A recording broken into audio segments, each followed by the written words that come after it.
Ya pueden ver la grabación de ayer y la diapositiva también, ¿verdad? Para los que de repente por cuestiones de audio no lograron escuchar alguna parte y pueden recuperar el contenido así. Bien, con respecto al tema del género literario de la sátira, pues quiero ponerles el ejemplo de Pablo, ¿verdad? Que la manera como él escribe es una forma con ironía. Cuando les dice a estos que se creen superapóstoles o que creen tener más autoridad y poder que los mismos apóstoles, Pablo les escribe de la siguiente manera, ¿verdad? Os habéis hecho reyes en nosotros y ojalá reinaseis, para que también reináramos con vosotros. Porque pienso que a nosotros los apóstoles, Dios nos ha dado el último lugar como condenados a muerte, puestos a modo de espectáculo para el mundo, los ángeles y los hombres. Nosotros necios por seguir a Cristo, vosotros sabios en Cristo, débiles nosotros, mas vosotros fuertes, vosotros llenos de gloria, mas nosotros despreciados. Hasta el presente pasamos hambre, sed, desnudez, somos abofeteados y andamos errantes, nos fatigamos trabajando con nuestras manos. Si nos insultan, bendecimos, si nos persiguen, lo soportamos. Si nos difaman, respondemos con bondad. Hemos venido a ser hasta ahora como la basura del mundo y el desecho de todos. Entonces ahí podemos ver que Pablo realmente está haciendo esta especie de reclamo, ¿verdad? Para aquellos que quieren los primeros lugares en las iglesias, que se creen superiores en autoridad a los apóstoles y que realmente no han sufrido lo que los apóstoles en aquel momento sufrían al andar evangelizando. Entonces Pablo no es que realmente quiera restregarles en la cara lo que ellos han sufrido, sino más bien hacerles ver cómo ellos han estado mejor que los apóstoles y por lo cual no tienen por qué arrojarse esa arrogancia, ¿verdad? Esa actitud de repente de maltratar a los mismos hermanos de la iglesia. Claramente la comunidad de Corinto, que es la carta a la cual escribe, el lugar a la cual escribe la carta, mejor dicho, es una comunidad con muchos problemas. De verdad, es una carta que sí, es catequética, intenta devolverles parte de la doctrina que Pablo ya había enseñado, recordarles los principios fundamentales de la vida cristiana, dar sentido a aquellos incluso símbolos como la cruz, por ejemplo, en el capítulo 1, ¿verdad? Porque incluso hasta el día de hoy hay gente que la cruz de Cristo la sigue difamando. O sea, es cierto, algunos hermanos dicen, pero es que esa es el arma con la que mataron a Jesús. ¿Y quién andaría colgada la pistola con la que mataron a su hijo? Dicen algunos detractores del uso de la cruz. Pero Pablo, en 1 Corintios, en el capítulo 1, dice claramente, ahí por el versículo, si no me equivoco, 3 o 14, si no me equivoco, vamos a ver, vamos a revisarlo rápidamente. Les dice a la comunidad de que la cruz es escándalo para los que se pierden, pero para los que se salvan, y dice, para nosotros es salvación de Dios. O sea, Pablo le habla a una comunidad que tergiversa todo, que seguramente estaban perdiendo ya el rumbo y por eso les da esa especie de reclamo. En el versículo 18 está, donde dice, pues la predicación de la cruz es una necedad para los que se pierden. O sea, para los que se pierden, anda predicando la cruz de Cristo y el símbolo de la cruz, parece que es una cuestión de cuestión absurda para mucha gente. Pero dice, para los que se pierden. Más para los que se salvan, para nosotros la cruz es fuerza de Dios.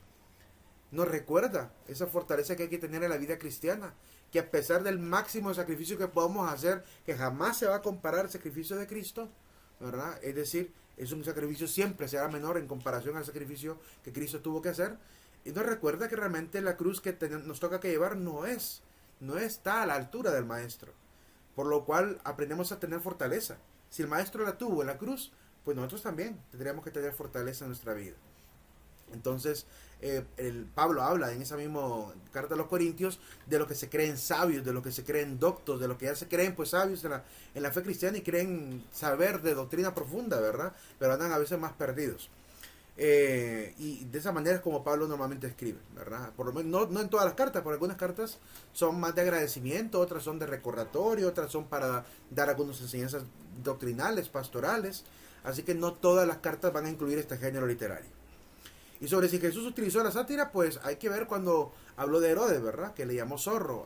A los maestros de la ley también utilizó estas formas irónicas de referirse a ellos como sepulcros blanqueados, copas llenas de rumbre. Es decir, siempre utilizó de manera muy sutil, ¿verdad?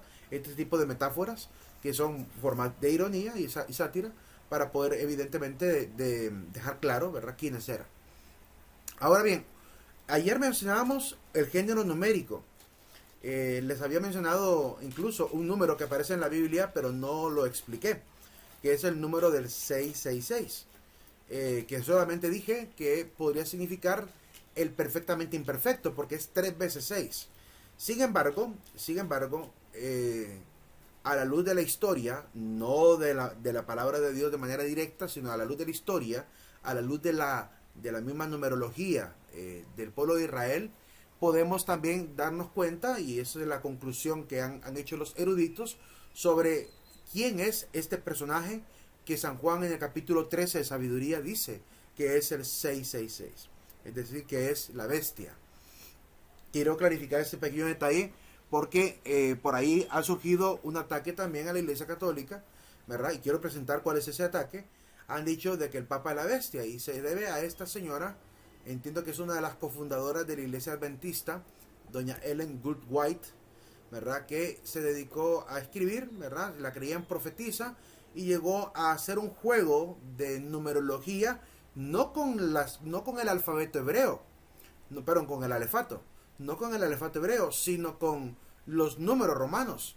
Es decir, agarró números romanos, convirtió las letras de una frase que ella ensambló, que es el vicario del Hijo de Dios.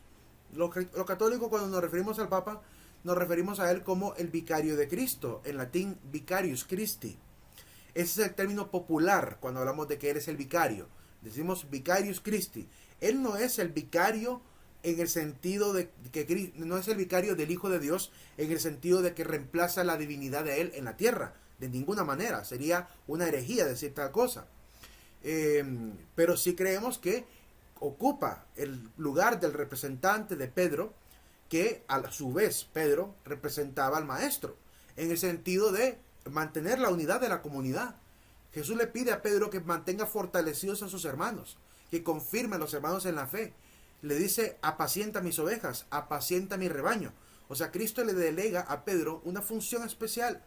Y por esa razón creemos que todos los sucesores que van a llegar a ocupar el puesto de Pedro en la iglesia a lo largo de los 2000 años que llevamos, ¿verdad?, deben ser reconocidos como también vicarios de Cristo, ¿verdad? Y en comunidad se elige a este personaje.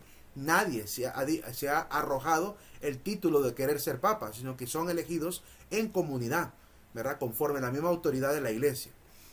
Porque claramente la comunidad al final es la que decide, tal como pasa en Hechos capítulo 15, que la comunidad decide conflictos de la comunidad. Con la reunión de los discípulos. En este caso, pues la reunión de todos los ministros, ¿verdad? Que tienen obviamente esta tradición apostólica, ¿verdad? Y en este caso, pues nos referimos a los episcopos, diáconos y sacerdotes. Pero aún así, por el tema de la, ¿cómo se puede decir?, del grado de importancia y por la imposibilidad de mover a tanta gente, solo se ha delegado esa función de decidir quién va a ser el próximo sucesor a los obispos, que han sido además consagrados como o han sido nombrados, perdón, no consagrados, nombrados como cardenales. Es decir, son obispos de la iglesia, consagrados ministerialmente como episcopos, pero a su vez tienen un cargo de carácter administrativo y carácter diplomático en la iglesia, que es cardenal. Y ellos son el colegio de episcopos que van a elegir al sucesor del obispo de Roma, es decir, del sucesor de Pedro. Por esa razón es que le llamamos vicarius Christi. Vicario significa representante, ¿verdad? Aquel que represente y que además pues cumple esta función de mantener unida a la iglesia. Pues ella sacó este texto, esta frase latina que tiene sentido. Vicarius Filii Dei significa vicario del Hijo de Dios, y le dio a cada letra un valor numérico, ¿verdad?, como aparece aquí. Le dio un valor numérico a la letra B 5, a la letra I 1, pero es por la semejanza, con los números. La letra C 100, ¿verdad? La letra A no tiene, R no tiene, I tiene un valor de 1, la B tiene valor de 5. Entonces transformó todas, y la letra D de Day 500.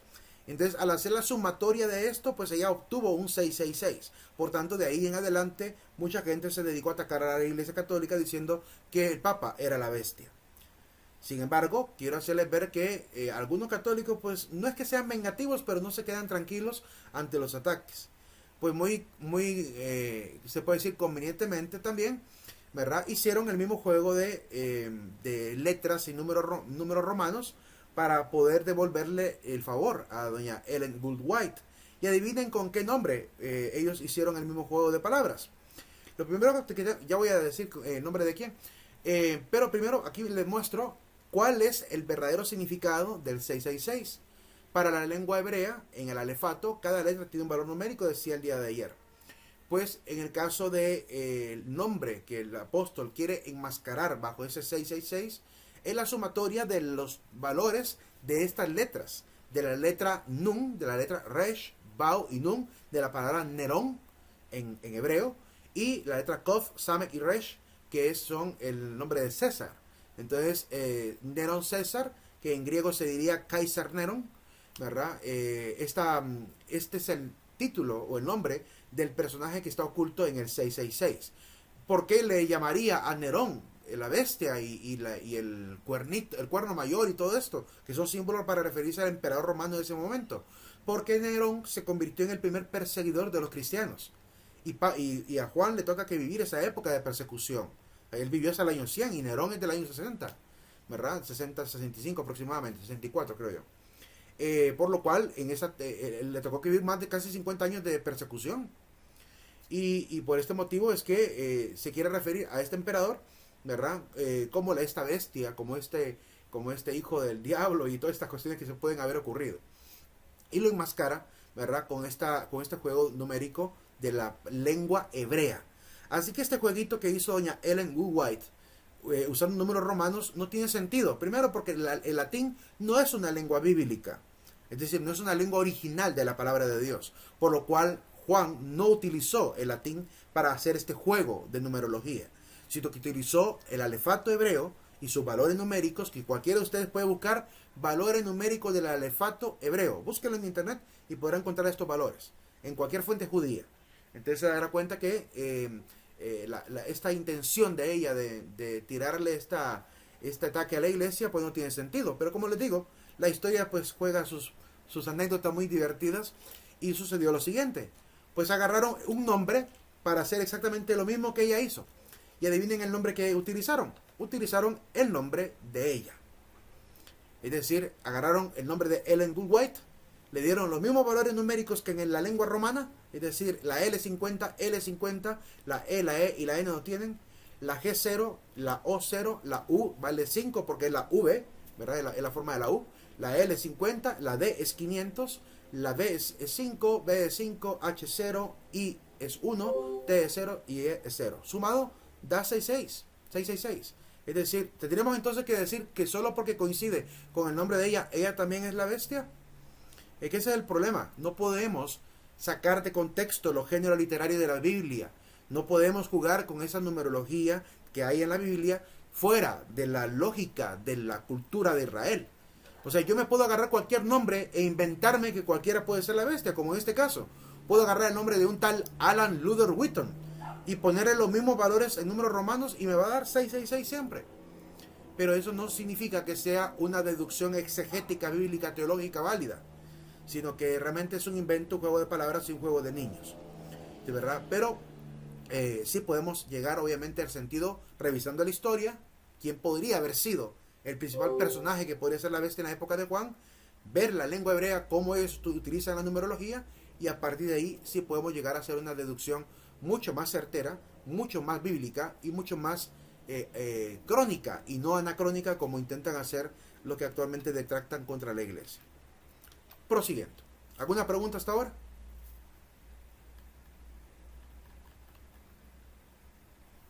Veamos aquí en el chat. Alexander. Master, disculpe, Sí.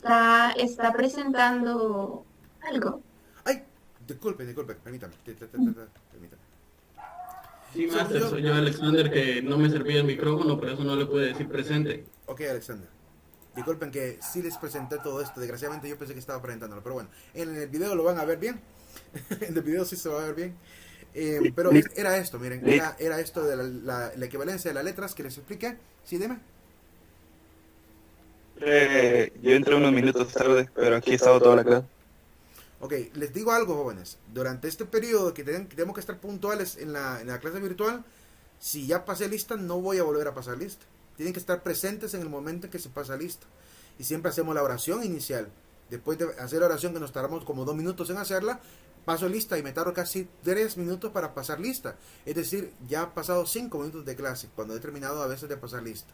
Y aún así me doy el tiempo de mencionar 2 veces cada nombre, y además al final pregunto, ¿alguien más para quitar la inasistencia?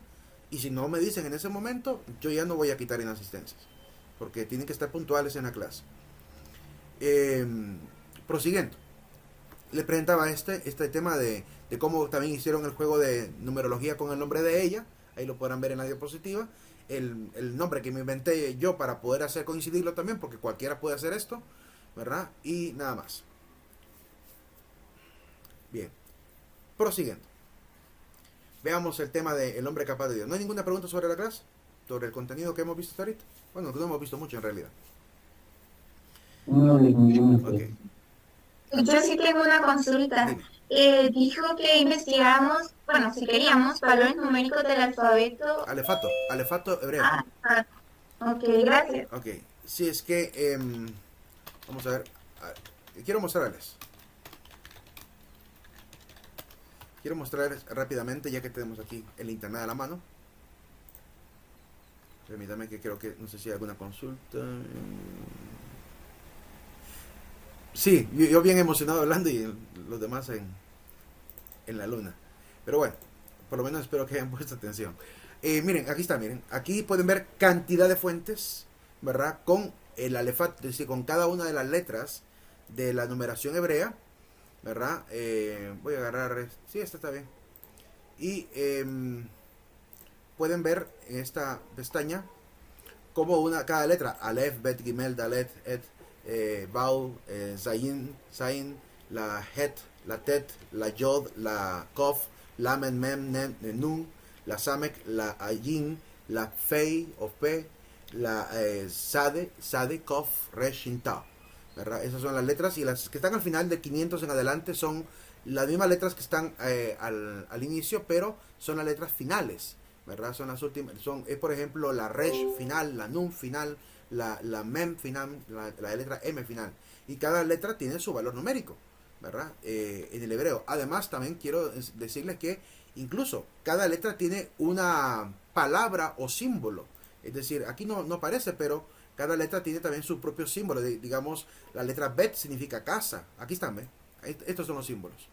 Es que en el hebreo más antiguo, cada letra, Aleph era un buey, Bet era casa, Gimel era pie o camello, Dalet era puerta. Entonces cada letra tiene un valor también pictórico, es decir, un valor naturalista, ¿verdad? Porque originalmente se empezó a representar así. La letra Nun, por ejemplo, que hoy es como un palito hacia abajo, se dibujaba como una semilla, ¿verdad? Un pez o algo que tiene que ver con la vida. Entonces por eso el símbolo era como un puntito con una raíz, ¿verdad? Como una semillita ya germinada. El ayin era el símbolo del ojo, entonces la forma era un ojo. Entonces cada letra tiene su propia simbología. Es importante al momento si pretendemos estudiar esta parte de la Biblia, ¿verdad? De los géneros literarios de la Biblia, pues tener un poco de la cultura también de Israel, ¿verdad? Entender un poquito su forma de folclore, de sus tradiciones, sus fiestas y todo esto, para poder tener un mejor entendimiento de todo lo que la Biblia nos narra. O sea, alguien que no conozca de la cultura hebrea difícilmente le entenderá bien a la Biblia. Tienen que tener esa base, ¿verdad? Yo he encontrado un montón de gente que me ha dicho en los debates que he tenido, ateos, un montón de ateos que dicen, yo ya me leí la Biblia 3, 7, hasta 15 veces, me dijo una vez una persona. Y cuando los interrogo y cuando de repente empezamos a dialogar sobre lo que saben de Biblia, no saben nada. Es decir, la han leído, sin duda, la han leído, porque citan adecuadamente textos sacados de contexto, pero el sentido del texto no lo comprenden, porque les falta toda esa cultura, lengua, géneros y literatura que deben entender de Israel, para realmente darle un sentido correcto. Prosiguiendo, hablemos de este tema.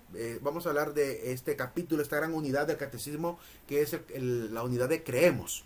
Y dentro de la unidad de creemos, pues un primer apartado que habla de el hombre capaz de Dios. Básicamente del artículo 24 a 49 es el tema que trataremos ahorita del catecismo de la Iglesia Católica. Es un tema muy bonito. Nos dice de alguna manera que si bien Dios ha entrado libremente, Él por su propia voluntad, en su propio designio, ha querido entrar en la historia del hombre para hacerse notar, para presentarse al hombre y darse a conocer, el hombre también tiene, ¿verdad?, unas cualidades que Dios mismo le ha dotado para poder acercarse, al menos a tientas acercarse a entender quién es Dios. Es decir, el hombre también es capaz de conocer a Dios. Te vamos a hablar un poquito de esto.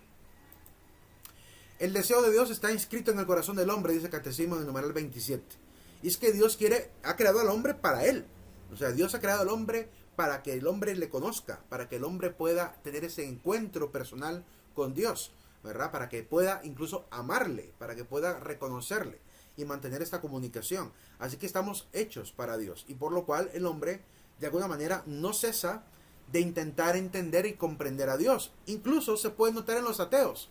Los ateos dicen que no les importa Dios, pero si ustedes se meten a TikTok van a encontrar un montón de chicos, ¿verdad?, queriendo que les convenzan de la existencia de Dios. Es decir, no creo en Dios, convénceme de lo contrario. Cierto, quizá comience como algo, como un intento de trolear o a través de entrar en un debate serio. Pero, ¿por qué? ¿Por qué alguien que no cree en Dios quiere debatir sobre Dios?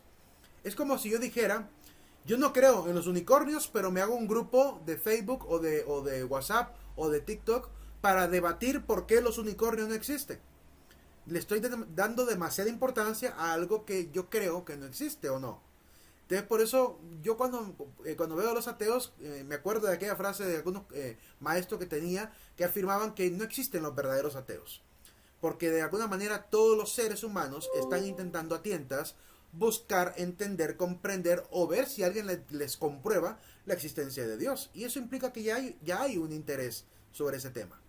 Por esa razón el hombre tarde o temprano va a tener que darse cuenta que esa es la única forma en la cual puede vivir, que es intentando acercarse a Dios, y cuando por fin encuentre a Dios, ¿verdad?, entonces el hombre podrá encontrar la verdad y podrá entender realmente aquello que anda intentando, ¿verdad?, entender de la vida.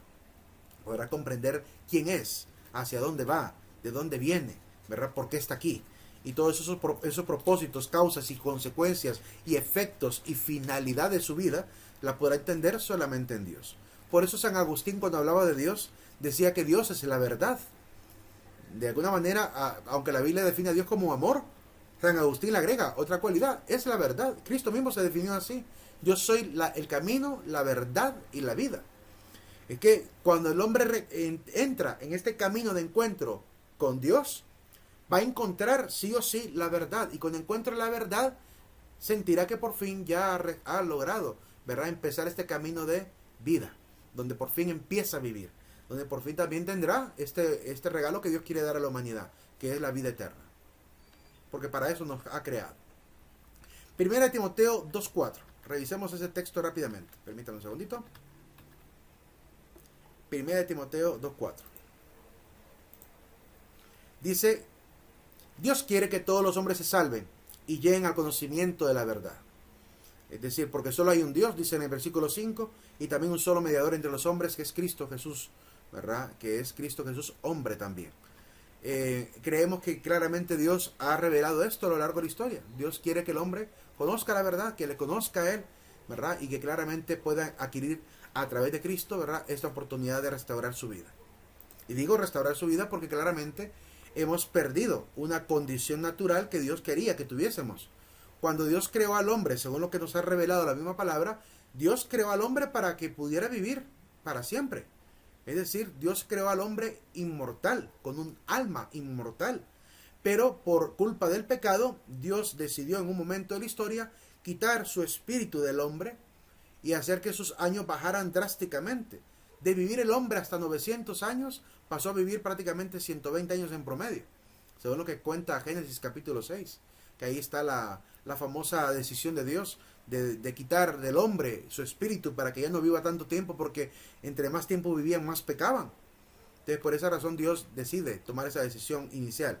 Pero luego, ¿verdad?, en su misma misericordia, toma la decisión de presentarle al hombre una oportunidad de restaurar su ser al ser original que tendría que haber sido, ¿verdad?, un ser que debería de vivir para la vida eterna.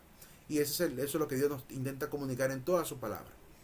No nos intenta, nos está comunicando en su palabra. En cuanto a la diversidad teológica, De muchas formas, dice el texto de Hebreos, Dios ha tratado de entrar en la historia a hablar con los hombres, a expresar obviamente su voluntad. Los hombres también a lo largo de la historia han expresado esa búsqueda de Dios. De alguna manera, con su comportamiento religioso, sus creencias religiosas, el hombre ha intentado también buscar a tientas, como dice Salomón, ¿verdad? Que el hombre a tientas andaba buscando a Dios en el tiempo de la ignorancia, hasta que por fin Dios entra en la humanidad y le hace ver quién es. A pesar de esas ambigüedades, a pesar de la diversidad teológica, podemos notar cómo el hombre, por naturaleza, es un ser religioso.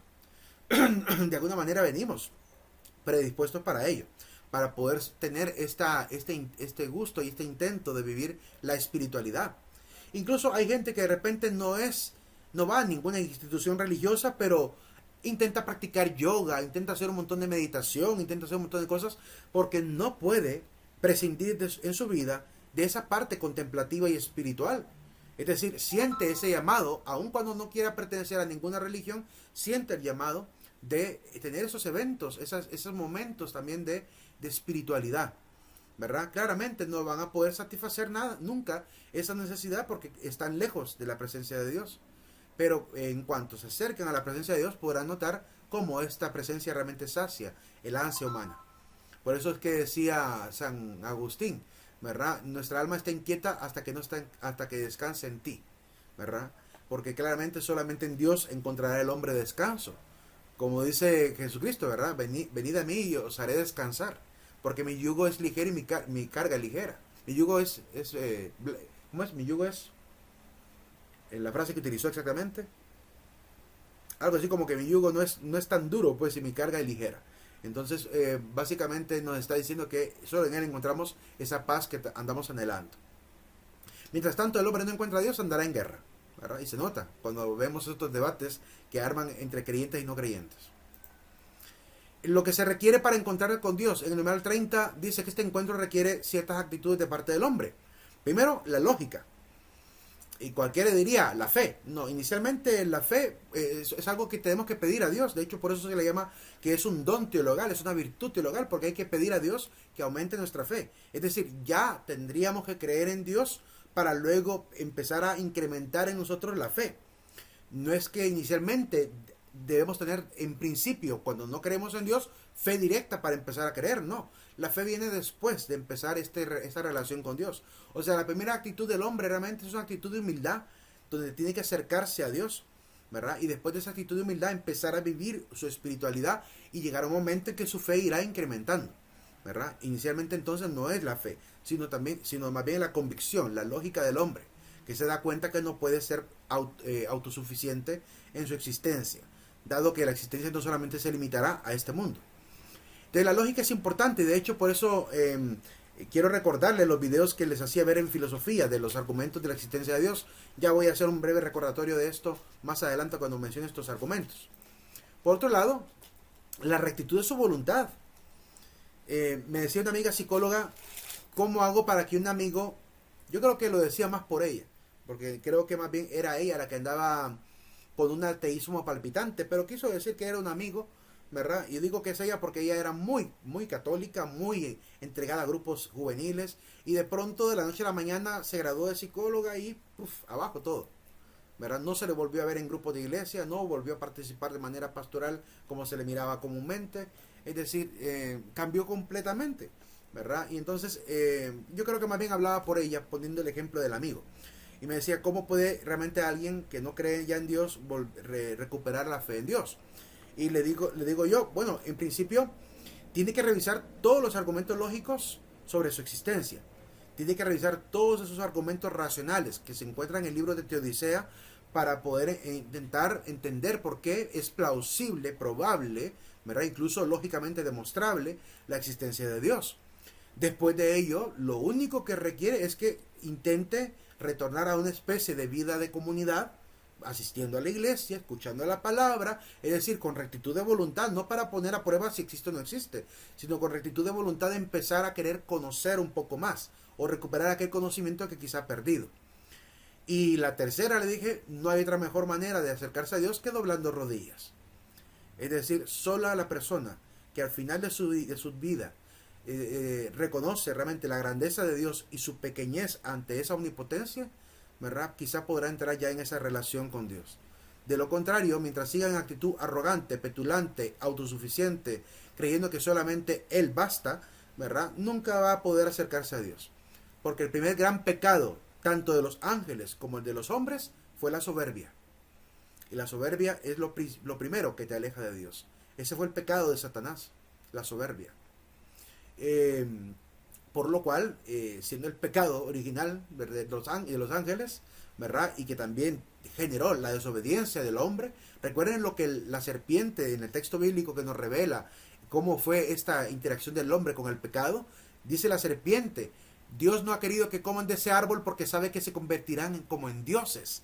Entonces prácticamente la serpiente tentó la soberbia del hombre, tentó su orgullo, ¿verdad? Y por eso el hombre y la mujer cayó, primero la mujer y después el hombre, según lo que dice el texto. Son formas, como digo, metafóricas para referirse a esta desobediencia por el orgullo, la soberbia del hombre. De él, porque la soberbia es uno de los pecados capitales, ¿verdad? Y que puede alejarnos drásticamente de Dios. ¿Se acuerdan de la película Dios no ha muerto? Creo que se llama, la película Dios no ha muerto. El problema que tenía el hombre en esa película, maestro de filosofía, era que él repudiaba el concepto de Dios o repudiaba a Dios mismo porque tuvo a un familiar que padeció cáncer. Le pidió que la curara de cáncer y no ocurrió el milagro. Entonces, esa fue la prueba para él de que Dios no existe. Y por esa razón él se negó, ¿verdad?, a creer en Dios por mucho tiempo en su vida. Hasta que al final de la película, no les digo lo que sucede por si no lo han visto, pero al final de sus días él tiene que retomar una decisión, ¿verdad?, si creer o no creer. Pero se nota que fue el orgullo lo que a él lo alejó de Dios. Esa soberbia, esa falta de humildad y de comprensión de nuestra naturaleza humana también. Claramente, Dios no es un genio de la lámpara que tenemos que frotar para obtener el deseo. De que depende mucho también de la actitud como le estemos pidiendo. Depende de la fe que estemos poniendo. Depende de la conveniencia con la que estemos solicitando algo. Porque si yo a Dios le estoy solicitando ganarme la lotería, ¿para qué? ¿Para volverme un millonario más y no ayudar a los pobres? Es decir, ¿con qué actitud pido yo las cosas a Dios? Porque si le pido a Dios cosas solo para la materialidad, solo para saciar el estómago y no para colaborar con el hermano, no para ayudar. Yo a Dios, por ejemplo, no le pido cosas materiales. ¿Saben lo único que le pido a Dios? Además de sabiduría, fortaleza y salud. Que Dios me permita mantenerme saludable para poder seguir trabajando. Y todo lo demás yo me lo puedo conseguir. No necesito pedirle a Dios dinero ni nada de eso porque sé que con el trabajo digno puedo lograrlo, ¿verdad? No me afana ese tipo de cosas materiales para pedírselas a Dios. Sé que lo mejor que le puedo pedir es fortaleza, son las virtudes. Esas cosas sí se las pido, ¿verdad? Que me dé prudencia, que me dé fortaleza, que me dé templanza, que me dé control de mi vida, que me ayude a tener esa fuerza para vencer el pecado. Eso sí se lo pido. Pero las cosas materiales, eso viene por añadidura. Lo primero que hay que buscar es a Dios y su reino. Todo lo demás viene por añadidura. Prosiguiendo. Se pide entonces que también la persona que quiera acercarse a Dios tenga un corazón recto. En un video donde aparecían dos jóvenes, el video creo que se llamaba, si no mal recuerdo, ¿verdad?, la prueba de la no existencia de Dios. Algo así creo que se llamaba. Donde aparecían dos jóvenes, una chica y un chico, sentados así en una acera, españoles creo yo, no sé si españoles o argentinos, creo que eran españoles, y aparecían con una pequeña oracioncita católica, ¿verdad? Una oracioncita y, por la paz. Y dice, vamos a demostrar que Dios no existe. Vamos a hacer la oración por la paz para ver que si Dios nos responde. Y hacen la oración por la paz y se quedan esperando. Así, y con cierta ironía. Y dice, ven que no han acabado las guerras. Yo creo que las guerras siguen todavía, por tanto Dios no existe porque no respondió a nuestra oración. Eso es tentar a Dios. Eso no es orar. Eso es tentar a Dios. Y por lo cual, claramente, Dios no va a responder a esa actitud infantil. Porque sabe muy bien, es la sabiduría plena. Sabe perfectamente con qué actitud el hombre se acerca. Pero hay personas que son tan humildes y tan santas a las cuales Dios sí les da lo que piden. Si les pide salir de un embrollo, de un problema, Dios los saca de ese embrollo o problema. A veces incluso piden algo específico y Dios da algo mejor que lo que pidieron. Como dice alguna frase por ahí, por eso se generó una frase entre el mundo cristiano creyente que dice, le pedí a Dios tal cosa, pero no me dio eso que le pedí, sino que me dio algo mejor. Porque siempre, claramente, la sabiduría de Dios es mejor que la del hombre. Y los planes de Dios son más perfectos que los del hombre. se pide también que atendamos a los testimonios de los demás. Es decir, que aquel que quiera conocer a Dios se fije también en los demás, en los que realmente están cumpliendo su voluntad. Desgraciadamente, el mundo no cristiano, en vez de fijarse en los más santos de la iglesia cristiana, católica y evangélica, se fijan en los peores. Y entonces, a partir de la muestra, el muestreo que ellos hacen de los peores, de los que llamamos entre el mundo católicos domingueros, que solo van el domingo a misa y el resto de las fiestas y solemnidades se las pierden por completo. Entonces, solo se fijan en los más infieles, en los que no están realmente formados, comprometidos, líderes. Si yo quisiera realmente ver cómo es la actitud de un cristiano, me fijo en los más prudentes dentro de la comunidad cristiana. Y si ellos son coherentes con su fe, ese testimonio debe ser para mí un testimonio que debe moverme, que debe hacerme pensar realmente, ¿verdad? ¿Cómo es que ellos llegan a ese nivel de compromiso? O sea, yo no voy a fijarme en aquel fiel que llega de vez en cuando le da la gana y nunca pone atención en misa, que incluso a veces se atreven a estar con el celular en la misa. ¿Por qué me voy a fijar en ese católico? Yo me voy a fijar en aquella hermana que se consagró religiosamente a Cristo para servir a los enfermos. En ella me puedo fijar, porque ella sí está cumpliendo el evangelio al 100%. Dedicó su vida totalmente a Cristo, ni siquiera se casó para entregarse a Cristo, tal como el apóstol Pablo dice en 1 Corintios capítulo 7, como lo veremos más adelante. Ni siquiera se dedicó a ser doncella en su cuerpo, es decir, permaneció virgen para estar constantemente comprometida solamente con Dios, en ese trato íntimo con Dios y no con el mundo, para no estar dividida, sino para estar completamente plena en Dios. Y se dedicó además a servir a los hermanos, a los más desprotegidos, a los más desposeídos, a los más repudiados y discriminados.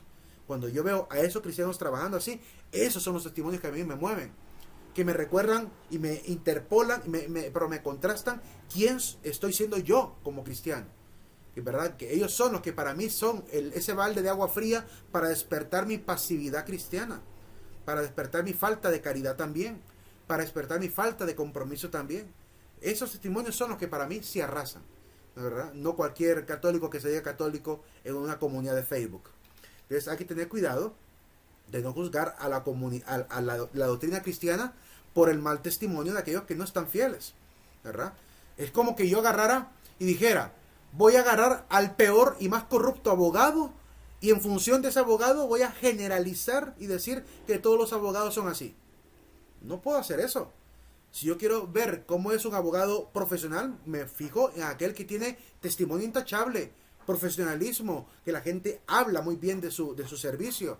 Esos son los verdaderos abogados, ¿verdad? Esos son los verdaderos profesionales. Entonces, yo no puedo hacer esta falacia de generalización apresurada, ¿verdad? Sacando al peor del conjunto para después extrapolar sus pésimas cualidades a la comunidad entera, porque eso no es ser muy inteligente, muy racional. Prosiguiendo. Las vías de conocimiento de Dios. El Catecismo de la Iglesia Católica del numeral 31-35 nos habla mucho de estas vías. De alguna manera, el Catecismo no hacen ¿cómo se puede decir? No interpolan en el Catecismo todas las vías, pero sí nos advierte que existen. Es decir, nos dice que existen realmente varios caminos, varias maneras para poder conocer a Dios. Vamos a ver un poquito este detalle. También llamadas pruebas de la existencia de Dios. De hecho, así le llama también el Catecismo, las pruebas de la existencia de Dios. Primero, hay que decir que estas pruebas no son pruebas físicas. ¿Por qué? Porque no podemos dar pruebas físicas de un ser que no es físico. Entendemos que no es físico porque está por fuera del universo. El universo es el material. El universo es el espacial y el temporal. Dios es atemporal, no tiene límites y no tiene materialidad, por lo que logramos entender a partir de la palabra. Es decir, no cumple ningún rigor de las leyes del universo. Él impuso las leyes y las puede perfectamente sobrepasar porque Él las programó. Es como que yo fuera el programador de un software, ¿verdad? Conozco el código fuente y entonces yo puedo modificarlo como me dé la gana. Es conocer la ley del universo. Entonces Dios tiene esa potestad y posibilidad de hacer todo ese tipo de cambios, como Jesucristo, que podía caminar sobre las aguas, multiplicar los panes y hacer agua de vino, pero vino de agua. Entonces, claramente puede cambiar completamente la naturaleza, si a Él le place. dado que Él también es el creador. Entonces, y esto no lo digo yo, lo dice San Pablo. San Pablo dice que Cristo, por Él se hizo todo y sin Él no se ha hecho nada. Por Él fueron hechas todas las cosas, celestes y terrestres, visibles e invisibles. Por lo cual, por eso digo que Cristo es, junto con el Padre y el Espíritu, co-creador, es decir, son un solo Dios creando todo. Ahora bien, no son pruebas más que lógicas. La única manera como el hombre puede acercarse a Dios es de una manera lógica, utilizando el raciocinio. Romanos capítulo 1 nos advierte de alguna manera que para poder indagar hay dos posibles caminos. Primero, el mundo, porque a través del mundo podemos de alguna manera deslucir sus cambios, su naturaleza contingente, es decir, este devenir y contingencia, la misma ley que rige, porque como decían los antiguos filósofos, no es un mundo desordenado, es un cosmos, no es un caos, ¿verdad? Hay belleza en el mundo, podemos percibirla. Incluso los hombres de la antigüedad, dice Salomón, se extasiaron tanto de la belleza del mundo y de los fenómenos naturales que terminaron incluso creyendo que estos fenómenos admirables, como el relámpago, como el agua impetuosa, como el huracán, como el volcán, eran dioses. O sea, llegó a tal grado la admiración por los fenómenos en la antigüedad que llegaron a creer que estos fenómenos eran las divinidades. Entonces claramente dice Salomón, ¿verdad? Ya vamos a leer ese texto, que es a través de esa belleza que también podemos acercarnos a conocer al Creador. Entonces entendamos que todos estos elementos, específicamente estos elementos del movimiento o devenir del mundo, la contingencia, orden y belleza, que son 5 maneras: movimiento, cambio, la causalidad de las cosas, la contingencia, el orden y belleza, son 5 maneras que Santo Tomás de Aquino, como pudieron haber visto ustedes en la clase de filosofía, trata dentro del argumento llamado las 5 vías de Santo Tomás, que de hecho están en los videos que les compartí la vez pasada y que también lo expliqué en clase. Y esos 5 caminos también han dado pie a otros argumentos. Por ejemplo, la segunda vía de Santo Tomás de Aquino es la base fundamental para un argumento llamado el argumento cosmológico Kalam, que también es un argumento muy interesante, ¿verdad? Cuyo máximo defensor actualmente es el doctor William Lane Craig. Yo cada rato miro videos de él en Facebook porque lo sigo en su página Reasonable Faith, la fe razonable. Y lo bonito es que hoy en día, con la inteligencia artificial, podemos escuchar la voz de él, pero hablando en español, aunque él no habla español. Pero han logrado, ¿cómo se puede decir?, clonar la voz de él para poder traducir todos sus videos. Y entonces ahora podemos escuchar en español con su propia voz, su propia explicación. Es maravilloso, realmente vale la pena esa tecnología hoy en día. Por otro lado, San Agustín nos invita a interrogar la naturaleza, la belleza de la tierra. Nos dice en su sermón 241, interroga la belleza de la tierra, interroga la belleza del mar, interroga, o es decir, investiga la belleza del aire que se dilata y se difunde, interroga la belleza del cielo, interroga todas estas realidades, porque todas te responden: ve, nosotras somos bellas. Y su belleza es su proclamación, es decir, su confesión. Están confesando a través de su belleza esa perfección que poseen. Estas bellezas sujetas a cambio, ¿quién las ha hecho? Sino la máxima belleza, la suma belleza, ¿verdad? Es decir, el más pulcro, el más perfecto de todos, el Pulcher, que como se llama en alemán.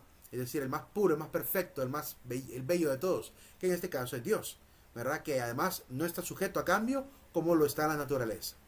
Entonces, básicamente nos pide que a través de la naturaleza nos acerquemos también a interrogarnos: ¿por qué está esto aquí? De hecho, el otro argumento interesante que habla de esto que San Agustín de alguna manera nos empieza a invitar, se convirtió en la época moderna a través de un matemático llamado Gottfried Wilhelm Leibniz. Se llamó el argumento de la contingencia. El argumento de la contingencia, donde se pregunta ¿por qué existe algo en vez de nada? Y analizando 4 posibles premisas, bueno, 3 premisas para llegar a una conclusión, llega a entender que las cosas deberían de existir por un ser que tenga esas capacidades para generar ese vasto universo, ¿verdad? Que llamamos el mundo, llamamos el universo mismo.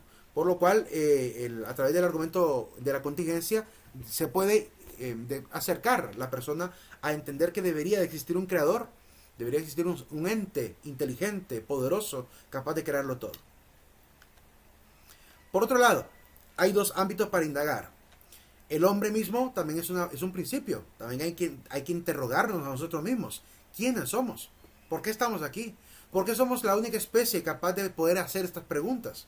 ¿Verdad? Por lo menos en este mundo. ¿Verdad? ¿Por qué nos ha tocado vivir esa realidad? Se interroga al hombre sobre su propia verdad, la belleza de lo que es él y también lo que puede percibir, el sentido de su bien moral, el sentido de su libertad, ¿verdad? Puede también interrogarse a través de la voz de su conciencia. ¿Qué me dice la conciencia? ¿Será probable que deba existir un ser inteligente o no? Es interrogar y por tanto también mostrar esa aspiración al infinito y a la dicha, que comúnmente se nota en esa actitud religiosa que, como les he dicho, se nota en muchas personas. Bien, ahí nos vamos a quedar por el día de hoy. Nos vemos el día de mañana. Pase un excelente día.